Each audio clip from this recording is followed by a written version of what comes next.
தேடும் படகை நான் நம்பல.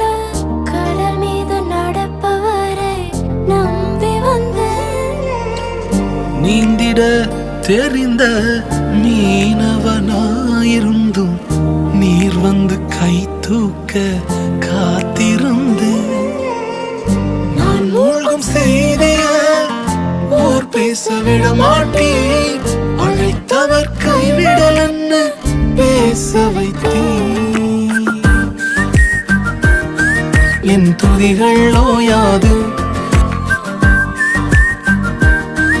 என் துதிகள் ஓயாது, என் துதிகள் ஓயாது. கைவிடத் தெரியாதவரை விட்டு ஓட முடியாது. உம்மை விட்டா நம்புவதற்கு வேற யார்?